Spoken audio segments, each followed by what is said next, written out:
Interesting case. ఈ అమ్మాయి నిన్న ఏం జరిగిందంటే ఆ అబ్బాయి తల్లి వచ్చారండి నా దగ్గరికి. అబ్బాయి తండ్రి దుబాయ్ లో ఉన్నారండి. అబ్బాయి తల్లి వచ్చి మొత్తం ఈ విషయం చెప్పి ఏం చెప్పారంటే ఆ అబ్బాయి అమ్మాయితో కలిసి వచ్చాడండి తల్లిదండ్రుల మీద కంప్లైంట్ చేయడానికి. అంటే మీరు అర్థం చేసుకోండి, అబ్బాయిని ఏ విధంగా గ్రిప్ లో పెట్టాడు. అప్పుడు వరకు అబ్బాయికి నేర్పించారు, మీరు మీ తల్లిదండ్రుల గురించి పోలీస్కి పోయి చెప్పండి, సిపి గారికి పోయి చెప్పండి. తర్వాత లోపలికి వచ్చి మాట్లాడుతూ ఉంటే స్లోగా ఆ మత్తు పదార్థం ఏదో పెట్టారు. ఆ ఇన్ఫ్లుయెన్స్ పోయిన తర్వాత మొత్తం అతనికి అంత మెమరీ రిటర్న్ వచ్చి స్లోగా మొత్తం చెప్పాడు, ఎలా ఎలా ఎలా ఎలా అంత చేశాడు. ఈ రోజు మనం పేపర్లో చదివాం కదా. ఈ అంతా చెప్తే మేము వెంటనే కేసు రిజిస్టర్ చేయమని ఆర్డర్ ఇచ్చాము.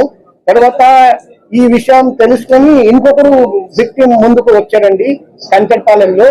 అతన్ని కూడా అదే మాదిరిగా చాలా రోజులు ఇలాగే మత్తు పదార్థాలు ఇచ్చేసి మొత్తం డబ్బు లాక్కొని ఫ్యామిలీ నుండి దూరం చేసి ఇలాగే చేశారు. ఇప్పుడు మాకు తెలుస్తుంది ఆ గ్యాంగ్ లో చాలా మంది ఉన్నారు. వాళ్ళు ఇలాగే డబ్బు గల వ్యక్తులు ఎవరెవరు మేల్ మెంబర్స్ ని గుర్తిస్తారు, చేసి అమ్మాయిని వాళ్ళ దగ్గరికి పంపిస్తారు. అమ్మాయి ఫస్ట్ ఏదో ఇన్స్టాగ్రామ్ ఫేస్బుక్ ద్వారా పరిచయం అవుతుంది, లేకపోతే డైరెక్ట్ గా షాప్ దగ్గరికి వచ్చి మేము డిజిటల్ మార్కెటింగ్ చేస్తాం, మీ ప్రొడక్ట్ బాగా మార్కెటింగ్ చేస్తామని ఆ ముసుగులో ముందుకు వస్తారండి.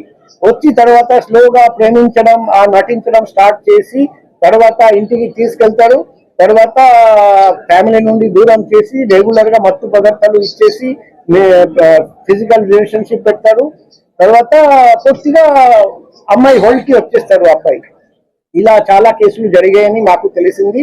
మేము ఒకటి విక్టిమ్స్ కూడా 1 by 1 బయటికి వస్తారని కొందరు భయపడుతున్నారు, మా మర్యాద పోతుందని అంత జరిగిందని.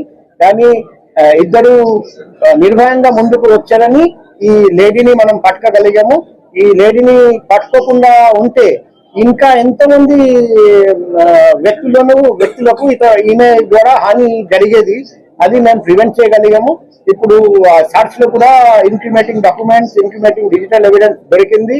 సో ఇదంతా మేము ఇప్పుడు విచారిస్తున్నాం, FSL కి పంపిస్తాం. ఆ గ్యాంగ్ లో కూడా ఇంకా ఎవరెవరు ఉన్నారు, ఈ అమ్మాయితో పాటు చేతులు కలిపి ఇలా మోసం చేస్తున్నారు, ఎన్ని జీవితాలు నాశనం చేశారు, ఇంకా చేయబోతున్నారు, ఏం ప్లాన్ చేశారు, ఇదంతా బయట వస్తుంది. మేము లోతుగా ఇన్వెస్టిగేషన్ చేస్తాం. చాలా మంది పెద్దవాళ్ళకి జరుగుతున్నాయి, బయటికి రాని పరిస్థితి, పరుగులు పోతాయని వాళ్ళకి ఏ విధంగా మెసేజ్ ఇస్తారు సార్ బయటికి రాకుండా? ఇప్పుడు అందరికీ నేను ఒకటే రిక్వెస్ట్ చేస్తున్నా, నా పర్సనల్ కాంటాక్ట్ నెంబర్ అందరికీ ఇచ్చాము.